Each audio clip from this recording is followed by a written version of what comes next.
amigos, bienvenidos a un nuevo ASMR capítulo 15 de Viaje al Centro de la Tierra de Julio Verne en la página Wikisource. Sneffels tiene 5000 pies de elevación, siendo con su doble cono como la terminación de una faja raquítica que se destaca del sistema orográfico de la isla. Desde nuestro punto de partida no se podían ver sus dos picos proyectándose sobre el fondo grisáceo del cielo. Solo se distinguían mis ojos solo distinguía mis ojos un enorme casquete de nieve que cubría la frente del gigante. Marchábamos en fila precedidos del cazador, quien nos guiaba por estrechos senderos por los que no podían caminar dos personas de frente. La conversación se hacía pues poco menos que imposible. Más allá de la muralla basáltica del fiordo de Stapi encontramos un terreno de turba herbácea y fibrosa, restos de la antigua vegetación de los pantanos de la península. La masa de este combustible todavía inexplotado bastaría para calentar durante un siglo toda la población de Islandia, al que el pasto hornajero medido desde el fondo de ciertos barrancos tenía con frecuencia 60 pies de altura y presentaba capas sucesivas de detritus carbonizados, separados por vetas de piedra pómez y toba. Como digno sobrino del profesor Lidenbrock y a pesar de mis preocupaciones, observaba con verdadero interés las curiosidades mineralógicas expuestas en aquel vasto gabinete de historia natural. Al par que rehacía en mi mente toda la historia geológica de Islandia, esta isla tan curiosa ha surgido realmente del fondo de los mares en una época relativamente moderna, y hasta es posible que aún continúe elevándose por un movimiento insensible. Si es así, solo puede atribuirse su origen a la acción de los fuegos subterráneos, y en este caso la teoría de Humphrey David, el documento de Sagnussen y las pretensiones de mi tío iban a convertirse en humo. Esta hipótesis me indujo a examinar atentamente la naturaleza del suelo y pronto me di cuenta de la sucesión de fenómenos que precedieron a la formación de la isla. Islandia, absolutamente privada del terreno sedimentario, se compone únicamente de tobas volcánicas, es decir, de un aglomerado de piedras y rocas de contextura porosa. Antes de la existencia de los volcanes, se hallaba formada por una masa sólida lentamente levantada a modo de escotillón. Por encima de las olas, por el empuje de las fuerzas centrales, los fuegos interiores no habían hecho aún su irrupción a través de la corteza terrestre. Pero más adelante se abrió diagonalmente una gran fenda del sudoeste al noroeste de la isla, por la cual se escapó lentamente toda la pasta traquítica.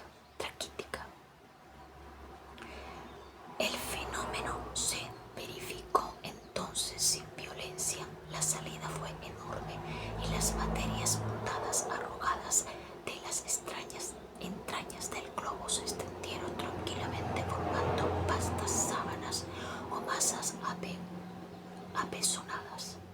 En esta época aparecieron los feldespatos, los sinénitos y los pórfidos. Pero gracias a este derramamiento el espesor de la isla aumentó considerablemente y con él su fuerza de resistencia. Se concibe la gran cantidad de fluidos elásticos que se almacenaron en su interior al ver que todas las salidas que se obstruyeron después del enfriamiento de la costa tranquítica. Llegó pues un momento en que la potencia mecánica de estos gases fue tal que levantaron la pesada corteza y se abrieron elevadas chimeneas.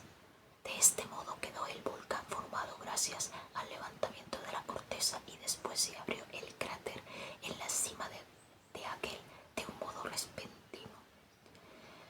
En Entonces sucedieron los fenómenos volcánicos a los eruptivos. Por las recién formadas aberturas se escaparon ante todo las deyecciones basálticas de las cuales ofrecían nuestras miradas los más maravillosos ejemplares, la planicie que a la sazón cruzábamos. Caminábamos sobre aquellas rocas pesadas de color gris oscuro, que al enfriarse habían adoptado la forma de prisma de bases hexagonales. A lo lejos se veía un gran número de conos aplastados que fueron en otro tiempo otras tantas bocas ignívoras. Una vez agotada la erupción balsámica, el volcán, cuya fuerza se acrecentó con la de los cráteres apagados, dio paso a las lavas y a aquellas tobas de ceniza y de escorias cuyos amplios derrames contemplaban mis ojos, esparcidos por sus flancos cual cabellera opulenta. Tal fue la serie de fenómenos que formaron a Islandia. Todos aquellos reconocían por orden los fuegos interiores y suponer que la masa interna no perteneciese aún en el estado perenne de incandescencia líquida era una verdadera locura. Por tanto, el pretender llegar al centro mismo del globo sería una insensatez sin ejemplo. Así pues, mientras marchábamos al asalto del Sneffels, me fui tranquilizando respecto del resultado de nuestra empresa. El camino se hacía cada vez más difícil. El terreno subía, las rocas oscilaban y era preciso caminar con mucho tiento para evitar caídas peligrosas. Hans avanzaba tranquilamente como si fuese por un terreno llano, a veces desaparecía detrás de los grandes peñascos y le perdíamos de vista un instante, pero entonces oíamos un agudo silbido salido de sus labios que nos indicaba el camino que debíamos seguir. Con frecuencia también recogía algunas piedras, colocándoselas de modo que fuera fácil reconocerlas después, y fijaba de esta suerte jalones destinados a indicarnos el camino de regreso. Esta preocupación era de por sí excelente, pero los acontecimientos futuros probaron su inutilidad. 3 fatigosas horas de marcha se invirtieron tan solo en llegar a la falda de la montaña. Allí dio Hans la señal de detenerse y almorzamos frugalmente. Mi tío se llenaba la boca para concluir más pronto, pero como aquel alto tenía también por objeto el reparar nuestras fuerzas, tuvo que someterse a la voluntad del guía, que no dio la señal de partida hasta después de una hora. Los 3 islandeses, tan taciturnos como su camarada el cazador, no desplegaron sus labios y comenzaron sobriamente y comieron sobriamente. Entonces comenzamos a subir las vertientes de Sneffels, su nevada cumbre. Por una ilusión de ópticas frecuentes en las montañas, me parecía muy próxima, a pesar de la cual nos restaban aún muchas horas de camino y muchísimas fatigas, sobre todo para llegar hasta ella. Las piedras, que no se hallaban ligadas por hierbas ni por ningún cimiento de tierra, resbalaban bajo nuestros pies y rodaban hasta la llanura con la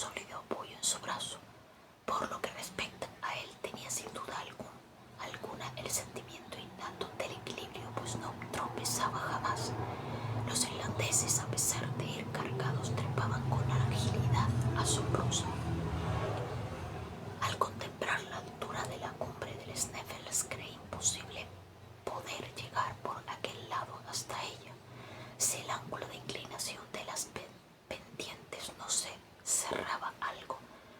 Afortunadamente, tras una hora de trabajos y de inauditos esfuerzos en medio de la vasta alfombra de nieve que se extendía sobre la cumbre del volcán, descubrimos nuestros ojos de improviso una especie de escalera que simplificó nuestra ascensión. Estaba formada por uno de estos torrentes de piedras arrojadas por las erupciones, cuyo nombre islandés es Stina. Si este torrente no hubiese sido detenido en su caída por la disposición especial de los flancos de la montaña, habría ido a precipitarse en el mar, formando nuevas islas. Tal como era, fuimos en extremo útil. La rapidez de las pendientes iba cada vez en aumento, pero aquellos escalones de piedra permitían remontarlos fácilmente y hasta con rapidez, tal como me retrasase un momento mientras que mis compañeros proseguían la ascensión, llegué a verlos reducidos a una pequeñez microscópica por efecto de la distancia. A las 7 de la tarde habíamos ya subido los 2000 peldaños que tiene esta escalera y dominábamos un saliente de la montaña, especie de base sobre la cual se apoyaba el cono del cráter. El mar se extendía a una profundidad de 3200 pies. Habíamos traspasado el límite de las nieves perpetuas, bien poco elevado en Islandia a consecuencia de la humedad constante del clima. Hacía un frío espantoso y el viento soplaba con fuerza. Me hallaba agotado. El profesor comprendió que mis piernas se negaban a seguir prestándome servicio y, a pesar de su impaciencia, decidió hacer alto allí. Hizo señas a Hans en tal sentido, pero este sacudió la cabeza diciendo: «Of Panford, parece que es preciso subir más», dijo mi tío. Después preguntó a Hans el motivo de su respuesta. «Miss Thor», repuso el guía. «Miss Thor», repitió uno de los islandeses con acento de terror. «¿Qué significa esa palabra?», pregunté inquieto. «Mira», dijo mi tío. Dirigí hacia la llanura la vista y vi una inmensa columna de piedra pulverizada, de arena y de polvo que se elevaba girando como una trompa. El viento la empujaba hacia el flanco del Sneffels, sobre el cual nos encontrábamos. Aquella cortina opaca tendida delante del sol producía una gran sombra que se proyectaba sobre la montaña. Si la trompa se inclinaba, no se volvería sin remedio entre sus torbellinos. Este fenómeno, bastante frecuente cuando el viento sopla de los ventisqueros, se conozca con el nombre de mistor en irlandés. «Hostik», gritó nuestro guía. A pesar de no poseer el danés, comprendí que era preciso seguir a Hans sin demora. El guía comenzó a circundar el cono del cráter, pero descendiendo con objeto de facilitarnos la marcha. No tardó mucho la trompa en chocar contra la montaña, que se estremeció en su contacto.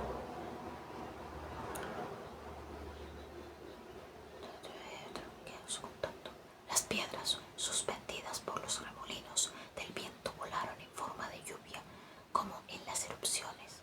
Nos hallábamos, por fortuna, en la vertiente opuesta y al abrigo de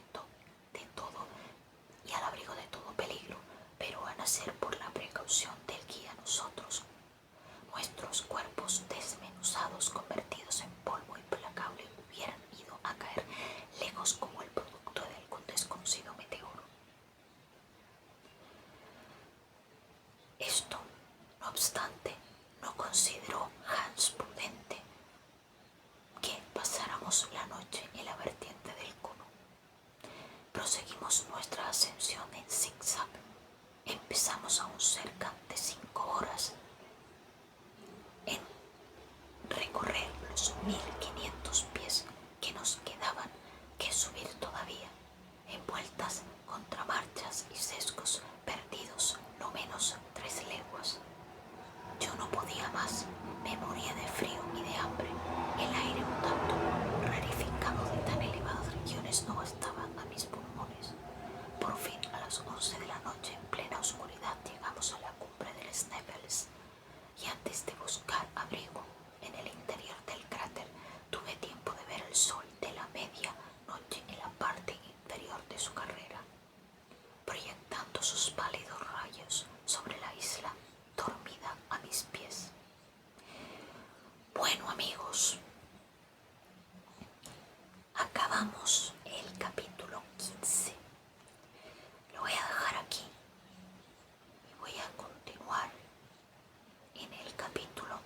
16,